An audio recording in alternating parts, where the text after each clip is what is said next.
Pernahkah terbayangkan di masa depan nanti, anak-anak ini akan mengisi semua posisi penting di negeri ini? Ada yang menjadi guru, petani, pegawai negeri, pengusaha, dokter, seniman, tentara, peneliti, sampai presiden.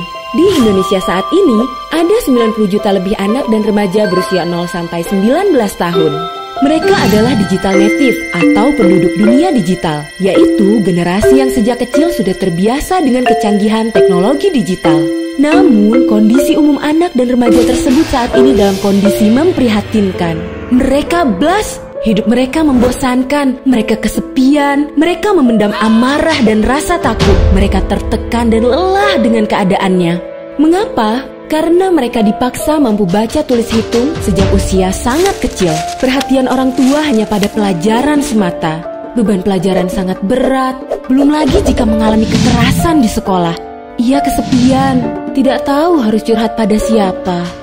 Wajar bila anak merasa stres. Akhirnya, ia mencari kegiatan yang membuatnya senang, dan kebanyakan dari mereka menghabiskan waktu dengan handphonenya. Handphone telah menjadi orang tua pengganti bagi mereka. Rata-rata mereka memakai handphone 9 jam per hari, melihat isi dunia internet yang baik maupun yang buruk dan tidak terbatas jumlahnya. Di antaranya juga ada gambar, tulisan atau video yang sengaja disebarkan oleh pebisnis pornografi.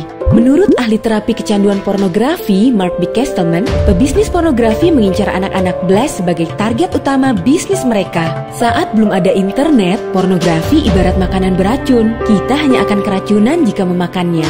Tapi kini, internet menjadikan pornografi seperti virus yang dapat bergerak dan memperbanyak diri tanpa terkendali, sehingga dapat menyerang dari segala arah.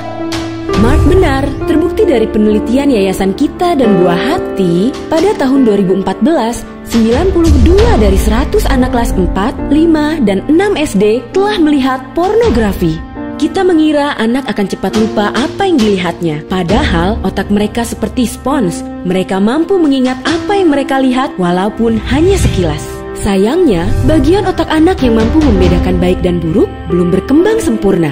Akibatnya, anak menganggap apa yang dilihatnya sebagai suatu hal yang wajar, tidak tahu mana yang pantas ditiru dan mana yang diabaikan. Maka, ketika melihat pornografi, anak juga akan cenderung meniru. Fungsi pertimbangan yang belum sempurna membuat anak melakukan segala sesuatu berdasarkan keinginan belaka.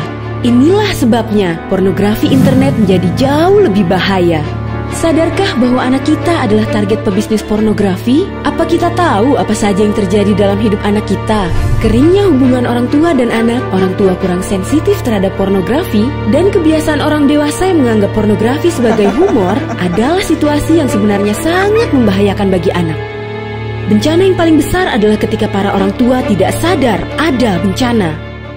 Lindungi anak kita dari bencana pornografi dan kejahatan seksual. Mari dimulai dengan mengasuh anak kita sendiri secara benar dan baik. Menyelamatkan satu anak sama dengan menyelamatkan kemanusiaan.